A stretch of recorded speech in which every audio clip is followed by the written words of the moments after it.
The war in Lebanon goes on as talk of unicorns and ceasefires fill the air. In Gaza, we've lost 5 soldiers in the past 2 days as the outgoing, can't be a day too soon, Biden administration and the UN work around the clock to try to force Israel to fail before January 20th. And finally, we're going to have some thoughts on what we can achieve the day after with the incoming Trump administration. Details and analysis coming up on In Focus.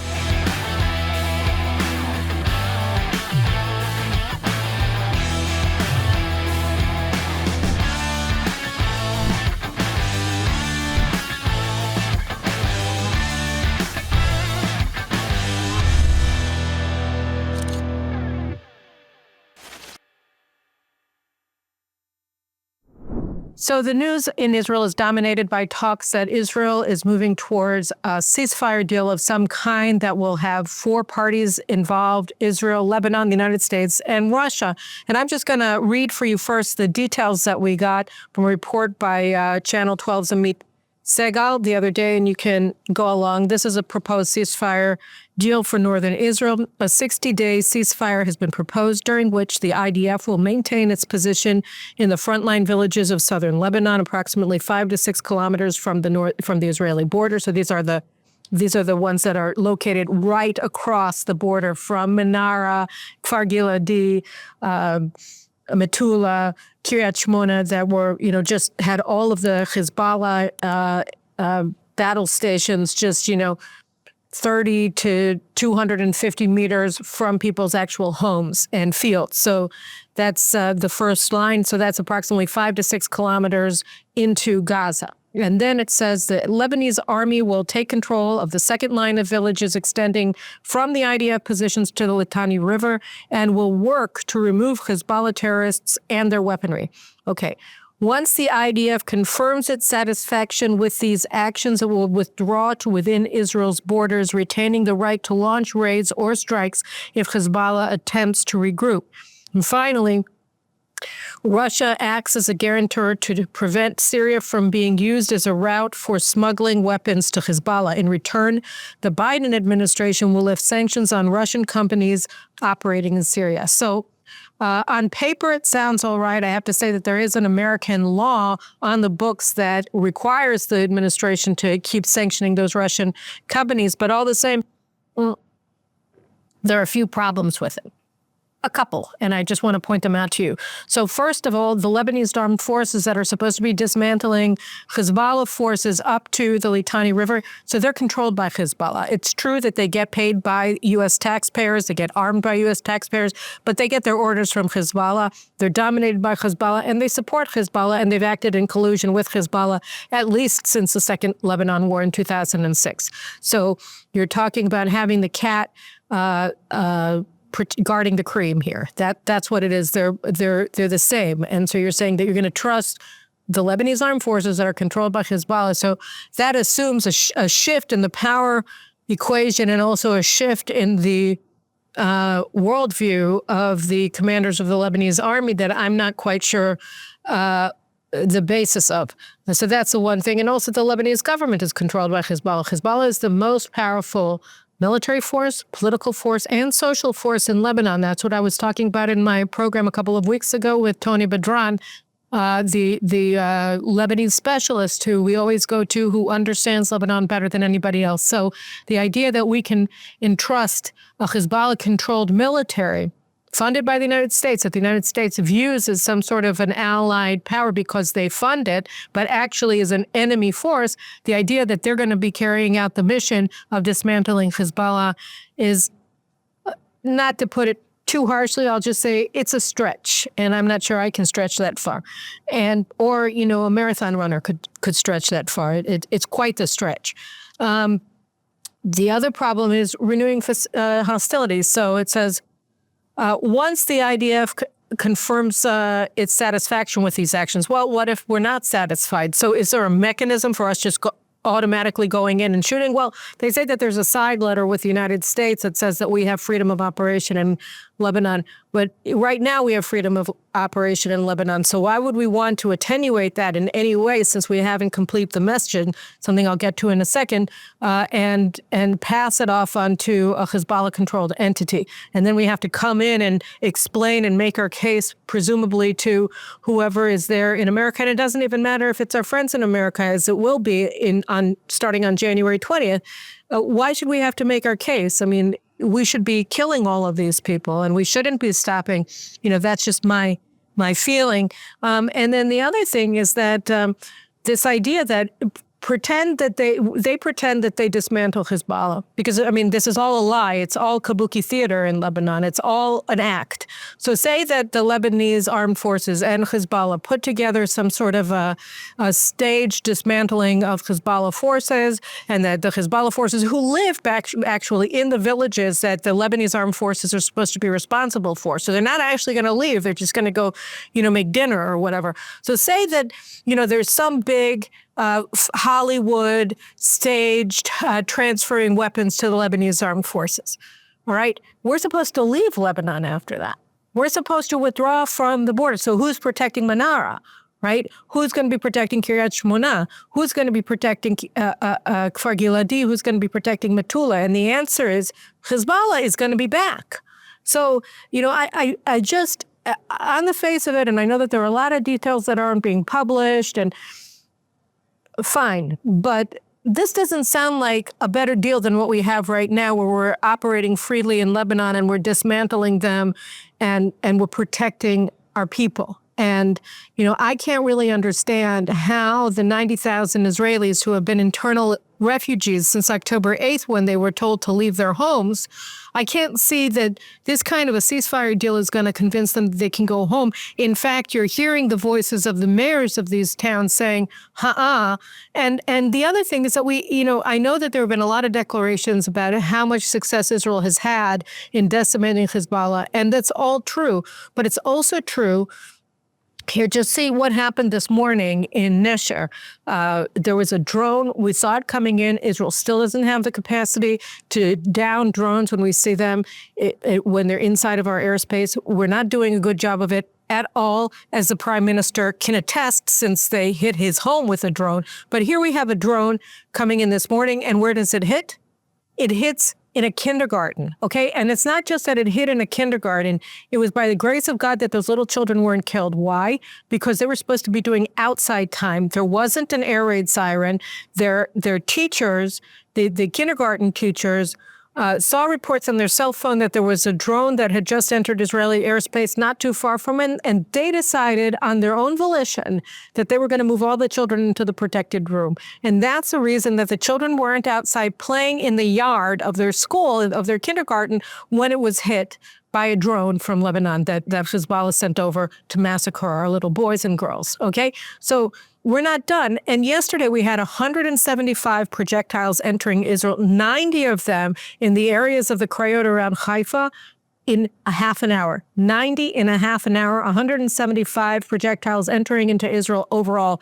So you can't look at this number, and it's true, of course. Hezbollah's plan had been to smash us with 3,000 to 4,000 projectiles a day, every day for months. And they're not capable of doing that. But they're capable of doing this, and it's unacceptable. And how can we trust the Lebanese armed forces or America or Russia to protect us or give them any sort of approval process for whether or not we're going to operate in Lebanon? We're operating in Lebanon now, and we haven't completed the mission, as the kindergartners and their parents and their teachers in Nesher can attest, okay?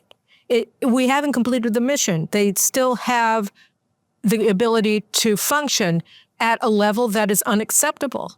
If they were shooting us with BB guns, maybe I would say it's okay. But this hit a kindergarten, and they hit the prime minister's house just, a couple of weeks ago. And by the way, the press reports are out saying that the prime minister has been working in safe rooms and underground shelters, et cetera, because he is he is a major target for these drone attacks, and we still don't have the technological capacity to down them at a level that can make anybody satisfied with thinking that the threat has now been mitigated to the point where we can at least go back to, we can put out the all clear signal. We can't pull out the all clear signal because nothing is clear.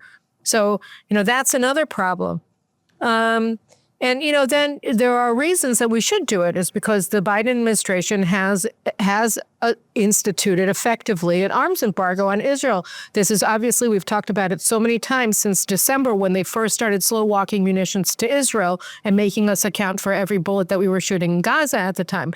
But here, they've already announced that they're not giving us the JDAMs and they're not giving us this and they're not giving us D9 Caterpillar bulldozers for Gaza, and even though we paid for them and we're just waiting for delivery, and they're holding it up to make all of the BDS people happy.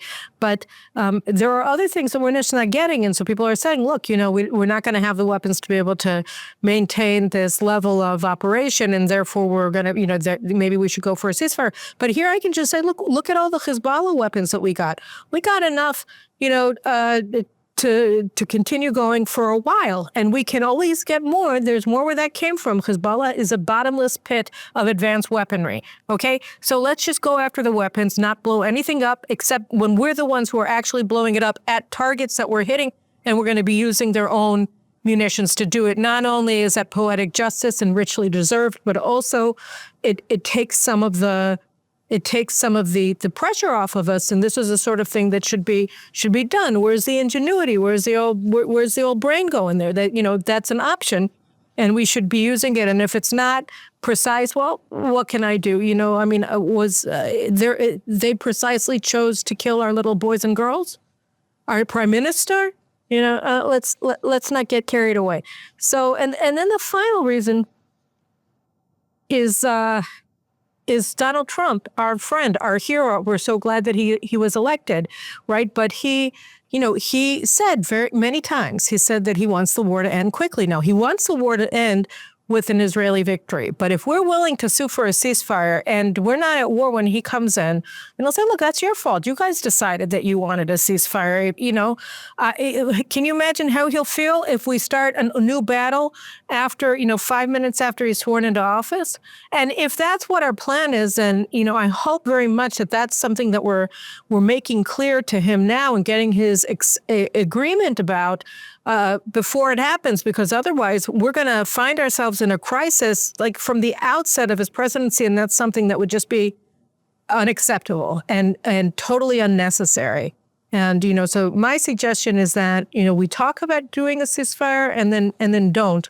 But I think I find it problematic. And then I want to go on to Gaza for a second. So the story that is in the news right now is that first of all, as I said, we're continuing to lose our soldiers. Our soldiers are continuing to be killed in battle in Gaza, and this is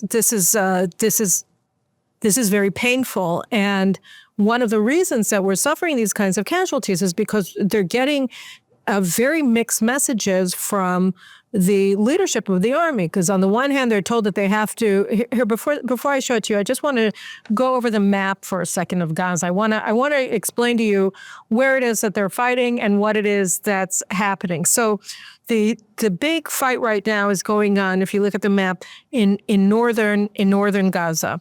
Now, so if you look at the top of the strip, what do you see? Not the very top, but sort of the northeast area in yellow, which is inside of Israel, and these are the communities. So you see that across from Beit Hanun, across from Jabalia, across from Beit Lahia, you have the kibbutzim that were overrun. You have Sderot at the top, the big Sderot, that's a city, and then you start having all of these kibbutzim. So you have Nir Am, you have Mifalsim, you have Kfar Aza, Nachal Oz. These were all overrun on October 7th, right? And so the area that Israel is now fighting around Jabalia is very much the area that Israel has to decimate militarily and destroy Hamas's presence in forever in order for these kibbutzim not only to have a measure of justice, but to have a modicum of safety so that they can return to their homes. So, I mean, this is just, military science 101 or even first grade. Like, if you can look out of your house and see areas that Israel doesn't control when you're in Kfar Aza, then you're not safe, okay? So Israel right now is operating in this area and is trying to kill or capture every single person who is a Hamas operative there. And obviously we know a lot of the people are engaged in perfidy, and they're lying, and they're pretending that they're cameramen and that they're journalists for Al Jazeera. And then the New York Times writes nasty articles accusing us of killing journalists when they're all Hamas commanders. Fine. But we have to kill or capture all of them. Better that they died, because otherwise, our crazy whatever. Anyway, so that we have to do that. And in order to do that, as anybody who's ever done operations in urban areas will tell you, you want to get the population out. That's what we did in Rafah, that we've done everywhere. And so that's what we're trying to do. So while we're trying to operate in Jabalia in order to flush out these areas, and by the way, I don't think that anybody should be allowed to live there anymore. I mean, if they had their druthers, all of the Jews living in Israel around them and indeed everywhere, but certainly in the communities that they overran, would be dead, right? Or they're sex slaves in Gaza. That's what they did on October 7th. We don't need them to tell us anything new about what they want. They made it very clear. They shouldn't be allowed to live in these areas. These areas should be part of Israel. Okay, that's my personal opinion. But taking aside my personal opinion, just from a military perspective, these are areas that have to be not densely populated, to put it gently. Okay, and what the Americans are saying in the Biden administration is that you're not allowed to move these people out of Jabalia, and not only that, you have to feed them. So in the middle of this battle to destroy Hamas's forces inside of northern Gaza, the Americans are saying you're not allowed to destroy Hamas's forces in northern Gaza because you have to feed them, and you have to pamper them, and you have to be nice to them, and you have to treat them as though they are an uninvolved civilian population. By the way, I just want to show you some footage. A lot of the Israeli leftist media has been putting out this, footage of all of these poor Gazans who are crying and telling our soldiers, we hate Hamas, and to show us that the Gazans are broken and so that we'll feel sorry for them.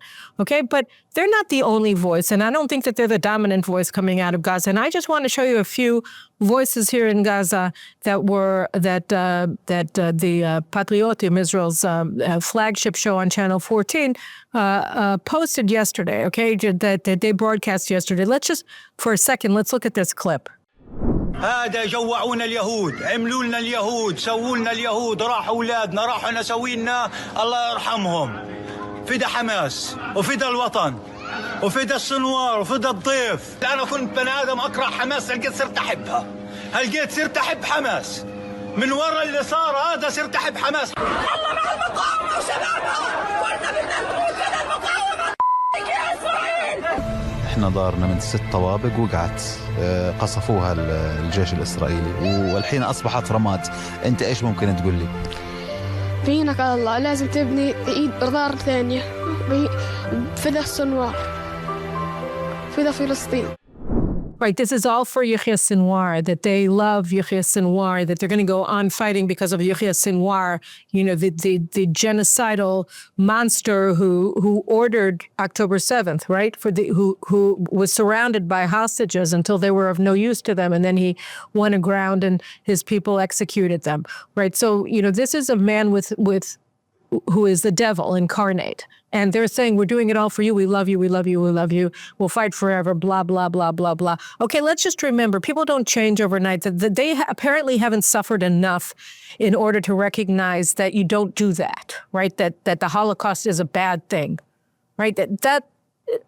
Let's just be clear about, who these people are. But what is Israel is being accused of? So that's Israel, of course, continues to be accused of committing Hamas's crimes, right? We're starving them to death when the only people who are starving to death in Gaza are the hostages, right? But, So what the Americans started doing very early on, the Biden administration started doing very early on, is to mitigate, to attenuate, to limit Israel's ability to secure our military objective of destroying Hamas. They kept talking about this humanitarian aid. It began the first week of the war. In fact, it began in the initial moments of Israel's ground operation in Gaza. And even before Israel's ground operation, they started saying Israel had to worry about humanitarian aid. So they annihilate the populations of these communities on October 7th. And by October 12th, the Americans are telling us that we have to feed and water and care for the people who were holding at that time 256 hostages, right? And had just committed these atrocities, these crimes against humanity.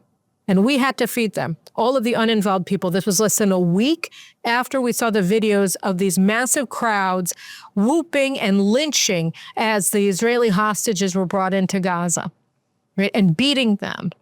Right. And now we're supposed to feed and water them because we're better than that. Right. So that was what they were already saying. And these demands became more and more pronounced, more and more hostile as the months went by. And one of the most outspoken people who was accusing Israel of committing war crimes, of starving the Gazans, was USAID Administrator Samantha Power. Samantha Power said in the early spring, late winter, she accused Israel. She said that northern Gaza was on the brink of famine. Her position was then echoed by the U.S. ambassador at the UN, Linda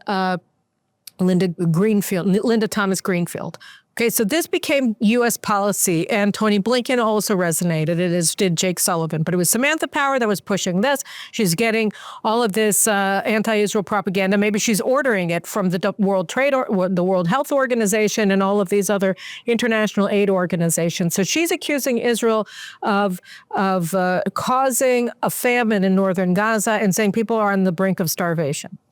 And then we had the ICC when they prepared, when Karim Khan, the chief prosecutor, who's about to be ousted because apparently he sexually harassed at least one, if not 8 of his employees. But he decided when he was trying to get out of the prosecution of justice for his crimes against his subordinates at the International Criminal Court, he suddenly canceled his plan to investigate allegations that Israel was committing war crimes and come here and do some sort of a fact-finding mission. And instead, the day that he was supposed to come out here to talk to people, I don't think anybody should have talked to him, but that's beside the point. He was supposed to come to Israel, and instead of coming to Israel, he announced that he was going to be issuing arrest warrants against Prime Minister Netanyahu, Defense Minister, now thankfully former Defense Minister, but Defense Minister Gallant, and then 3 senior Hamas leaders who are all dead now. Okay, and his claim against Netanyahu and against Gallant was that we were deliberately starving the Gazans, which again was just resonating the claims, the fake claims, the libelous claims that were being made first by these NGOs, including the World Health Organization, and then by Samantha Power, and going on through there. So he was using the American anti-Israel rhetoric in order to criminalize our leaders. And this week, actually today, I'm taping the show on November 12th, and later today, at the UN Security Council is going to be convening to discuss the World Health Organization's latest findings, where they're going to claim that northern Gaza is in a state of famine. Now, what's the point of having this hearing now, when everything is sort of culminating, when Harris lost and Trump is coming in, and Elise Stefanik, my hero, right? She was just appointed to be Trump's UN ambassador. So they know that the cavalry is coming, but they're not going to arrive until after January 20th. And so they want to criminalize Israel, criminalize the war, and require us to stop fighting in northern Gaza well before January 20th. So here comes the World Health Organization. And by the way, and this is the other thing, that Sullivan was on, I think, Meet the Press on Sunday, saying he was very angry about the humanitarian situation. The Americans have also put an ultimatum on Israel. But one second. So today they're meeting. They're going to be talking about the World Health Organization's report claiming that there's famine in northern Gaza. And then we can expect them to start putting out draft resolutions, criminalizing Israel and requiring us to stop fighting in Gaza. In the background of that, what I was about to jump the gun and tell you a second ago is that if you recall last month, there was a letter signed by Blinken and by Lloyd Austin, the defense secretary, to Strategic Affairs Minister Ron Dermer and then Defense Minister Yoav Gallant, threatening Israel with a total U.S. arms embargo if Israel doesn't provide enough humanitarian aid to the people of northern Gaza. There was a lot of other stuff in there. They also threatened to put a total embargo on us if we stop working with UNRWA, the UN's in-house Palestinian terrorist organization that pretends to be a welfare organization. So the Knesset passed the law that outlawed UNRWA in Israel, outlawed their operations in Israel, closed their offices in Jerusalem. We didn't close their operations in Judea and Samaria, which I believe was a mistake, but all the same, that's what we did. And the Americans said, if you pass this law, which we did, because what do they think? They're going to cancel the Knesset? Like, we don't have enough problems with our Supreme Court. Anyway, so they said, if you enforce this law, we're going to place a total arms embargo on you. If you actually go forward and use your right to defend yourself and outlaw terrorist organizations. And as you recall, UNRWA, the UN Relief Works Agency for Palestine, which is supposed to be doing all of the education and healthcare and stuff like that for Palestinians. So they are completely fused with Hamas. Hamas's communications headquarters was in UNRWA's headquarters in Gaza City. Their operational bases are also, their major tunnel complexes are also, all of them underneath UNRWA complexes, the schools, the clinics, everything. All UNRWA is Hamas. You have UNRWA teachers who are Hamas senior terrorists, not only in Gaza, but also in Lebanon. So UNRWA is a terrorist organization. And it's funded by the UN. They were also using UNRWA workers' salaries to finance Hamas, to give money to Hamas by paying them in dollars. And then Hamas gets a 25% cut every time that they change dollars into shekels so they could use their actually paychecks. And this was all pre-arranged between UNRWA and Hamas. So they're a terror financing organization. They're a terrorist organization. UNRWA terrorists participated in the atrocities of October 7th. They murdered Israelis. They kidnapped Israelis. They kidnapped the bodies of Israelis. And within Gaza, many of the hostages who were released in November attested to the fact that their captors were UNRWA employees, doctors, teachers in UNRWA schools, doctors in UNRWA clinics and hospitals. So this is a terrorist organization. And the administration said if we stop working with this terrorist organization that is a UN agency, that they're going to place an embargo on us.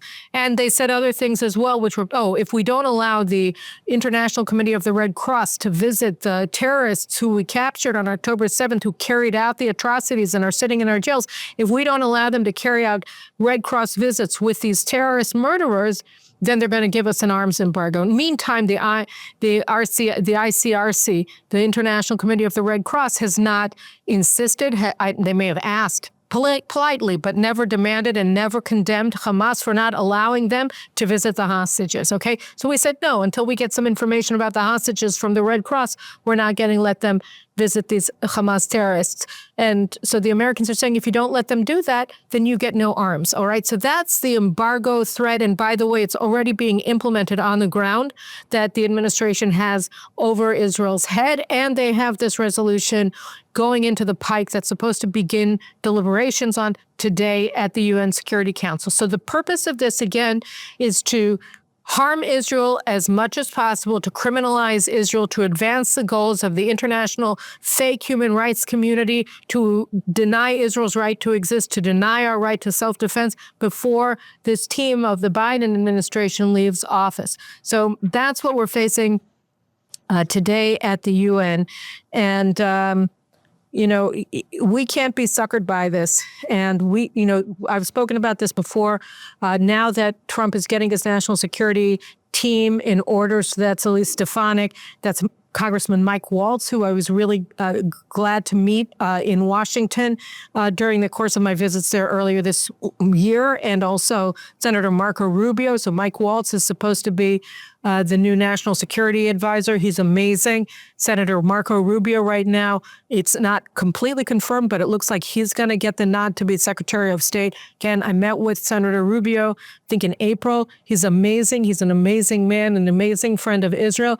And we have to be sitting sitting down and talking to them, and they should be having some hard conversations with Security Council veto holders like the Russians, like the British, like the French, and saying, you have 4 years with us, and if you allow this resolution to go forward in the Security Council, that's going to be held against you.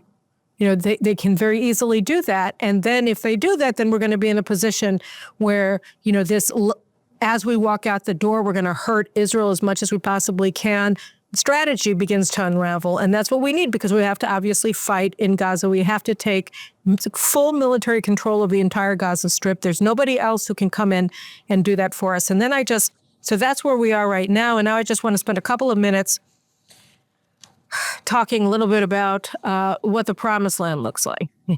What can we accomplish? Say that I'm just going to put it out there, say that we don't relent, that we don't stop, at the 3-yard line, that we push this football across into the end zone and we win this war like we have to in order to secure our future. Where are we then? Okay, so first of all, let's talk about Iran.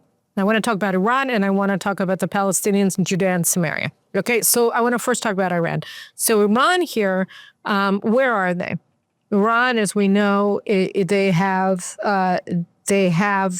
aspirations to be the regional hegemon, and then on with their eschatological ideology of Shiism, Shiite Messianism, or the Twelver Shiism, that they think that they're going to be in charge of the whole world. That's why they can say death to Israel, death to America, because they believe that they're going to go after the little Satan, Israel, in order to get on the road to getting the big Satan, the United States of America. And they believe that once they destroy the United States, then they'll be in charge of the entire world. So that's who the Iranians are. And to achieve the goal of destroying Israel, they have surrounded Israel with what they call a ring of fire of all of their terror armies around us. So that's, Hezbollah, Hamas, the Palestinian Authority and other terror groups, including Hamas and Islamic Jihad in Judea and Samaria. And then they have their Iranian terror groups, Iranian-controlled terror groups operating in Syria, including Hezbollah, and in Iraq further back, and the Houthis in the south in Yemen. All right, so that's their ring of fire around Israel. So assuming that we achieve our war goals in Gaza and in Lebanon, they don't have their the two most important fronts in this, or, parts of this ring of fire, right? They're gone. So they can't deter Israel with Hezbollah or with Hamas anymore, because we've obliterated them, we're dismantled them to the point where they no longer pose a strategic threat to Israel. And then you have the third aspect of their existential threat, which of course is their nuclear program. So the Biden administration has been blocking us from attacking Iran's nuclear installations forever, right? And especially now in this war, they've gone out of their way to try to prevent us from doing that. I talked about the aftermath of our second strike in Iran, that we did get the trigger, the explosive trigger device area for their nuclear military project in Parchin. We were able to get that when we were taking out the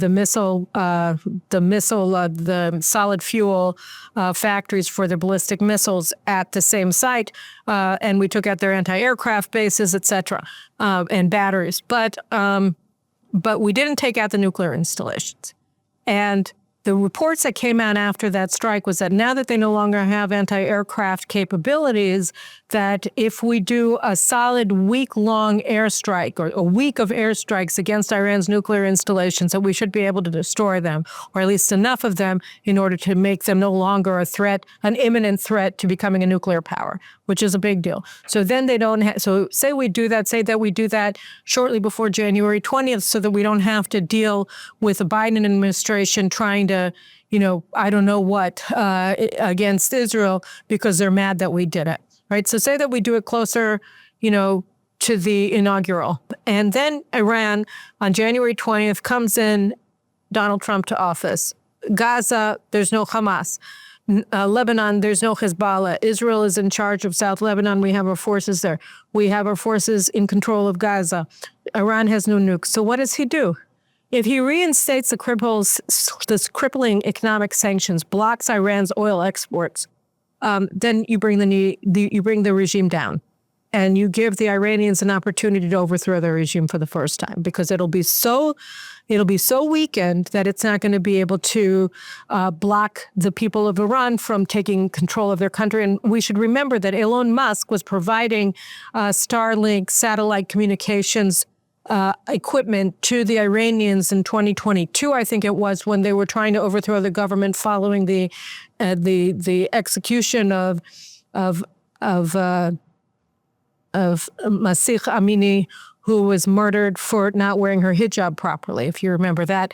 And Elon Musk was helping them. So, we have, and of course, Mike Waltz is amazing on Iran, and so is Marco Rubio, and so are all of the people coming into the Trump administration, and so is Trump, who, like Netanyahu, has been the target of attempted assassinations by Iran on U.S. soil, and of course here in Israeli soil for Prime Minister Netanyahu. So, we have friends, all friends, coming into power in the White House, and so there's a real opportunity here to end the game. And then that actually is a mitigating factor for my concerns about the ceasefire in Lebanon, because Iran really is the head of the snake, and if you cut it off, then the rest of the body is dead. So Hezbollah is an Iranian organization, and it is the dominant organization in Lebanon. And it's true, it's basically Amal, and if Hezbollah leaves, you still have Amal. That's all true, but without Iran, Amal even can't be Amal. If you actually take down the Iranian regime, then you've taken down Hezbollah, you've taken down the Houthis, you've taken down the pro-Iranian or Iranian regime-controlled militias, that is terror forces in Iraq, in Syria, and in other countries, right, in the region. You take out the terror cells as well in places like Latin America and Europe, because, again, the head is gone. So, the chicken can walk around a little bit after you cut its head off, but not very far. It doesn't get very far, and it doesn't go about for very long before it collapses, because it's got no brain. So, that's another aspect of it. And so Israel's taking care of everything. And then finally, the final come down is an act by President Trump, who takes down the economy. And I think, there's a question about the oil installations, whether to attack or not. And so, yes, if that's what we need to do militarily, fine. But the theoretical reason, or the strategic, I guess, consideration here would be, if you take out the oil installations, then when the regime is, God willing, brought down, what do you have to help the people of Iran get out of their poverty? You want to give them a leg up so that they can rebuild their country post-Ayatollahs. So that was my thought about that, but, I'll leave that to the generals to decide. And finally, I just want to talk a little bit about Judea and Samaria. So I wrote a piece in the New York Post today where I sort of laid out very short. It was only 700 words, and these talks probably like 5,000. But anyway, so I laid out, what a vision for Trump, for the accomplishments that the Trump-Netanyahu partnership can accomplish. And they're extraordinary, and we can bring an era of peace to the Middle East, because Israel, as a recognized victor in this war, is in an incredibly powerful regional position and an attractive one. And obviously we have a lot to do economically to rebuild our economy after we've taken such a hit in having to finance this war, which is incredibly expensive. So we want more investment. We want peace. We need the peace dividend. We want the expanded ties with our region. But I think it's very important not to leapfrog over the main step that's going to guarantee our strategic viability in the long haul, and that's asserting Israel's sovereignty in Judea and Samaria and laying to waste the concept of a two-state solution. And I hopefully will have time in the next couple of days to write an article about this, setting it all out in JNS, so you should look for it. But essentially, what is the problem here? And what was obvious on October 7th and really was obvious since forever, which is why I wrote a book about this already back in 2013. And I saw when I was in the fake peace talks with the Palestinians when I was in the army during the Oslo years in the 1990s, I mean, there is no partner among the Palestinians. And it doesn't matter if it's the Gazans or if it's the Palestinians in Judea and Samaria. This week they had the 20th anniversary of Yasser Arafat's death, and his heirs and the Palestinian Authority, they repledged themselves to never abandon his legacy. What's his legacy? Not recognizing Israel's right to exist, not accepting that Israel is a permanent feature in the Middle East, and to assert that terrorism is a strategic is a strategic arm that they will never abandon, because their goal is not only to destroy Israel, but to destroy Israel in violence and terror. And so here they are redoubling their commitment to Arafat's legacy, because they're never going to change. And, they're never going to reform, because you can't, because that's who they are inherently. That is their nature. Their nature is to be a genocidal terrorist organization. That's who they are. That's how they define themselves. That's how they teach their children to behave, and what they teach them to aspire to be, which is jihads, which is mass murderers in the name of jihad. That's who they are, and we have to accept that and prevent them from ever becoming sovereign in any way, shape, or form west of the Jordan River. Okay, if Amsterdam wants to hand sovereignty in that city over to Palestinian gangs, if they're not willing to defend themselves, then so be it. They can all move to Amsterdam, but they can't have a state here. And the other aspect to that is, at the base, you can see the annihilationist nature of anti-Zionism by their refusal to recognize Israel's rights to Jerusalem and Israel's rights to Judea and Samaria. I had, if you remember, a couple of weeks ago, I had a young man here who has written a book about all of the lessons that he learned in his conversations with young Arabs here in the land of Israel and around the world, in these language-speaking apps that he participates in. So Muriel was saying that, as they are taught in their schools, and it doesn't matter if their school is in Morocco or in Ramallah, what they learn is that the Jews of today are not the descendants of the Jews of the Bible. That we have, or if we are, it doesn't matter, because God ended his covenant with the Jews, and that covenant was transferred to the Muslims. So and posthumously, Abraham, Isaac, Jacob, King David, King Solomon, Samuel the prophet, all of them were actually Muslims. They may not have known it, but that's what they were, and that's what they believe. And so they don't accept that Judea and Samaria is the cradle of Jewish civilization. It was in Judea and Samaria that we lived, not Tel Aviv. And by denying our sovereign rights and our historical rights to Judea and Samaria, what they're doing is reinforcing the claim that we are a colonialist outpost of foreign powers that has no right to exist in the land of Israel, that we have no right to sovereignty, we have no right to self-determination, we're not a nation, we're not a people. And it's not possible. It's possible to reach business arrangements of one sort or another with people who believe that you fundamentally should be blotted off the map completely and physically, and so should your descendants, and so should your past. Right? You can do deals with them, but you're never going to settle anything. It's never going to be peace until they accept your right to define yourself, until they accept your right to your history, until they accept the fact of your history and of your historical rights and of your legal rights to your land. Right? We have, mountains of fakery going back 100 years of trying to erase Jewish history. In fact, it goes back to Roman times when they changed the name of the land of Israel to Palestina after the Philistines, who had been destroyed 700 years earlier. Okay, they did that because they wanted to blot out Jewish history. They wanted not only to destroy the Jews as people, to exile us from our land, they wanted to erase us from the pages of history. And that's why they changed the name of Israel. There were never any Palestinians. There was never a country here called Palestine. It was all essentially an anti-Semitic effort to do what Hitler did, and do it retroactively by banning our history from ever being taught. That was what the Romans already were doing. And, here we are. We are here, we are living, we are breathing. This is our country. We established it. We're building it. We're fighting for it. We're sacrificing our greatest boys and girls in its defense, right? Our heroes.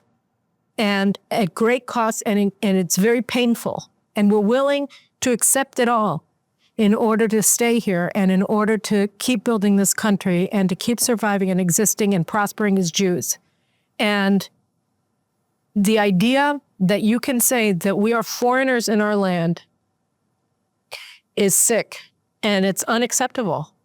And, I think that our men and women and our civilians who have given their lives over the past year in this war have done enough for us to stand up and say, we demand your respect and your recognition. And to that end, and we also demand borders that we're going to be able to defend going forward. And we're not going to put ourselves in the hands of foreigners. And we're not going to have censors protecting our eastern frontier. This is our land, and we're going to apply our sovereignty to it. Jordan Valley, the mountains of Samaria, the hills of Judea, and everything in between. It's Jewish land. It's ours. And, I think going forward with the Trump administration, if Israel is able to persuade the Trump administration to agree to our requirement, and obviously there are strategic reasons for it as well. We can't defend ourselves without Judea and Samaria. We can't defend Tel Aviv without Samaria. We can't defend Jerusalem without Judea. Those reasons are also accurate. We can't defend against invasion from the east without the Jordan Valley. All of these are true. But I think if we can persuade the Trump administration to recognize our sovereign rights to Judea and Samaria, that then the peace that we're able to actually achieve with the Arabs when we end the Arab-Israel conflict officially during the next 4 years, and we can, then that is going to be an enduring peace. That's going to be a peace for generations, not a peace in our time. And because it's going to be based on mutual respect, mutual. It's not, we can't respect people if we don't command their respect. We've earned everybody's respect in the past year. We've earned everybody's respect in the past 3,500 years. And I think the bill has come due, and we have to demand that it be paid. Anyway, those are my thoughts going forward. I will talk to you later this week, and see you soon. Take care.